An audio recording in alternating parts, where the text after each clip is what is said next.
Good evening there, everybody. What is happening? Hopefully, y'all are having a wonderful day today. So, when it comes down to it, I thought, of course, that I would talk about the fight that ended up happening today. The very great and entertaining fight that ended up happening today. A fight that I'm very glad that I did not end up missing. I almost missed it because I did not know that the fight was happening today, or I had completely forgotten about it.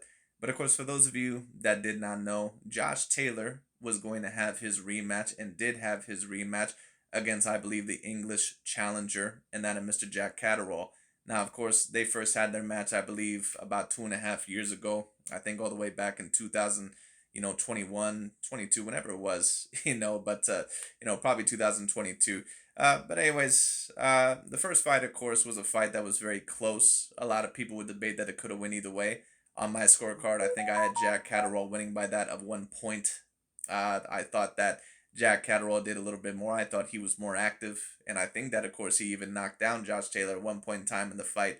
And then Josh Taylor, I can't remember. I think he was maybe out for an injury for a little while. I can't necessarily remember, but he was out for about a year and a half. And then, of course, after that, he ended up pretty much getting his ass whooped against Teofimo Lopez. And to be quite honest with you, Josh Taylor, in my view, for the past two fights, he really hasn't looked like the same fighter. Now, is it really because Josh Taylor? Is it because maybe he's not quite the same fighter? Or is there maybe certain things that have been revealed about him that we really didn't know in the past? Because when I take a look at Josh Taylor within this fight, I mean, it was close. I thought that it was a fight that potentially could have went either way. I thought that the scorecards were really, really, really wide. I think that 117 to 111 or 9 rounds to 3 for Jack Catterall, I thought that that was pretty wide. There was another one that was 116 to 113 as well. I also thought that that was a little bit wide.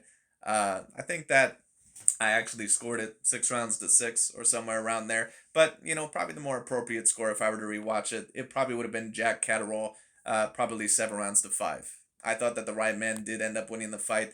At least if you're going to ask me who I believe was more deserving of the win, I thought that Jack Catterall would have been more deserving of the win because I thought that he landed the more impactful blows. I thought that he had the better ring generalship, and I thought that he hurt Josh Taylor on more occasions.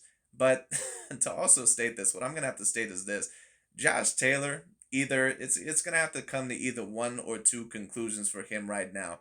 Either A, Josh Taylor is not the same fighter as what he once was, nowhere near, or B, maybe Josh Taylor just really was never that great in the first place. Because to be quite honest with you, there was a lot of mistakes that I seen with Josh Taylor here, kind of mistakes that I've always seen with him in the past, such as him not moving his head quite enough, even though at times he can move his head. But when I watched highlights or when I watched, kind of some fights of him a little bit earlier on in his career, he looked like he had better counterpunching ability. It looked like he had better feints, and it looked like he was better in terms of his boxing ability. It may have just been that pretty much for that year layoff that he pretty much lost some of that ability. He may have just gotten a little bit older, and ever since that Teofimo Lopez lost, maybe he's just not the same fighter anymore. I'm not really quite sure. Because within this fight, to be quite honest with you, even though it was very close, if Josh Taylor is supposed to be a guy that was formerly a top 10 pound for pound fighter, I can kind of forgive the loss to that of Teofimo Lopez because Teofimo Lopez at one point in time still might be right now a top 10 pound for pound fighter. I get it. He's extremely talented, both athletically and that of the boxing skill wise, especially if you run right into his shots, which is exactly what Josh Taylor did. But, it is what it is. But Josh Taylor really showed a lack of display of just regular pure boxing ability within this fight, in my view. And for those of you that have always seen my videos in the past or, asked my opinion about boxing ability, in my view, the hardest part of boxing training or boxing learning is learning that mid range because that is when you learn how to get the jab in there, how to use your feet, how to get in and out, how to hit and then not get hit within a 50-50 range of exchange. And Josh Taylor just looked like he had no idea, really, within his past two fights against both Teofimo Lopez and Jack Catterall. It looked like he had no idea what to do unless he was completely within hitting range of that of Jack Catterall and trying to pressure him. He basically had no idea what to do whatsoever. I mean, Jack Catterall was hitting him with that jab the whole entire night. I don't think one jab missed on that of Josh Taylor's forehead. It is what it is. And then of course he was able to hit him with the overhand left quite a bit. Josh Taylor's movements were just way too repetitive. He would change levels, but he usually was very predictable, and that's why Jack Catterall was able to catch him with quite a bit of overhand lefts or downward turning lefts, when it comes down to it. So I thought that Jack Catterall did enough to win. I thought that once again that he hurt Josh Taylor. I thought that he landed the more impactful blows. There were certain middle rounds in my view that Jack Catterall you could tell was starting to get a little bit tired. But let me at least give him credit. He didn't tire out in this fight, at least to the point to where he got dropped, because that power obviously affected Josh Taylor to a certain degree a little bit later on, because Josh Taylor ran into multiple left hand shots. And I guess I'll give Josh Taylor credit for his great chin. He's got great chin and he's got a great heart. But to be quite honest with you, his boxing IQ and his boxing ability, it looked completely exposed here. He had no counterpunching ability within the mid range whatsoever. A lot of his jabs, and Timothy Bradley stated this very well, a lot of his jabs are pretty much just rangefinders. They weren't they weren't throwing great feints. They weren't really he was not really setting up traps with the jab, and you have to start doing that. Your jab has to be a multifunctional tool. You can't just use it as a main rangefinder or to try to land every single shot, because if you do that, your opponent is going to counter you very easily.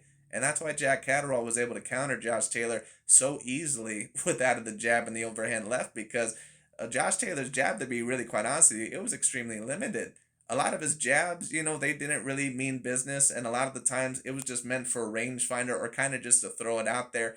I think to kind of mix it up, but it didn't matter because the punches after the first one, they usually didn't come forward after that, or he didn't step into range, or he wasn't setting up good traps. So it's like it really didn't matter. And one thing that I've started to notice about Josh Taylor within these past couple of fights, he's a very good counterpuncher, especially when the opponent is coming towards him, like a Regis Prograis or or someone like that, of a Jose Ramirez.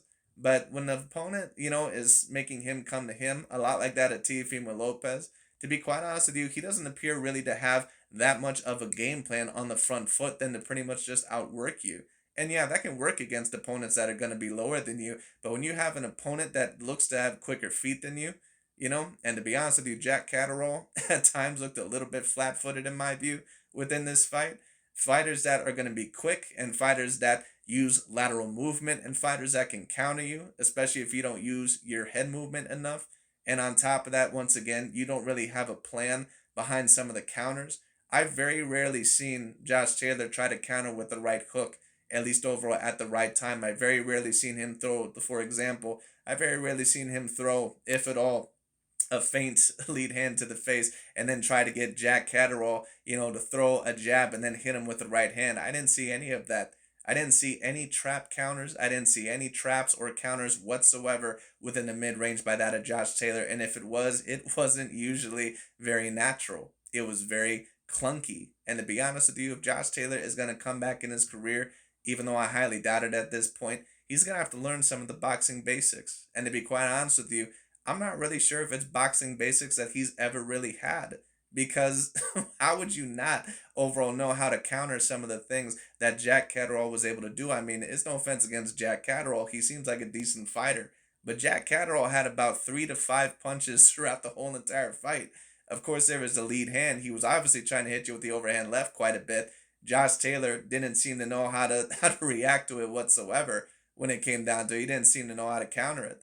I mean, overall, once again, Josh could have just tried to throw in a feint or maybe a double jab, and then when that left hand comes, overall, block it with your right hand and then throw a right hook, or overall, once again, you can kind of maybe change the level a little bit, or kind of get out of range, wait for him to throw the left hand, move to the right, to the opposite end, and then throw the left hand down the piper to the body. But Josh Taylor, once again, he just showed a very, very, very poor example of boxing ability within this fight. He didn't show any counterpunching ability on the front foot whatsoever. And it seems that a very similar problem also affects that of Teofimo Lopez, as we've seen in the Jermaine Ortiz fight, which is a fight that, to be honest with you, I thought Teofimo Lopez clearly lost. We've seen something very similar. Now, once again, the fight was close. I think that it could have went 7 rounds to 5 going either way. But I think that if it deserved to go to any fighter, that it deserved to go to Jack Catterall. I just thought that he outworked that of Josh Taylor. But Josh Taylor is going to be an interesting case when we take a look at his career, because he was completely undisputed at one point in time at 140, and he didn't defeat just fighters that I would consider quote unquote bums per se. But were those guys really A grade level fighters? Was Jose Ramirez really a great fighter? Was Regis Prograis really a great fighter? Was Victor Postol really a great fighter? Or were all those guys just B grade fighters? Were you just a B grade fighter all along? Or were you a guy that maybe was once upon a time A grade, top 10 pound for pound, and then you eventually kind of just lost your way? I don't know, but to be quite honest, it's going to be interesting. I'm going to have to watch some prior fights to do a little bit more investigating, but we'll see. We'll see overall about that. But, anyways, congratulations to Mr. Jack Catterall. I hope that there is a trilogy because both of their fights have been absolutely fantastic. But in my personal view, Jack Catterall is pretty much up 2-0 over that of Josh Taylor because I also thought that he won the first fight. And Josh Taylor did a very poor job in both of those fights, countering the jab and countering the left, and really trying to counter someone that had lateral movement and someone that was going to have great counters on the outside, and was going to be fighting on the back foot. There are just certain fighters that don't counter that style very well, and that just could be Josh Taylor's problem. He might just be one of those fighters to where if you don't pressure him, he just might have a very hell of a time.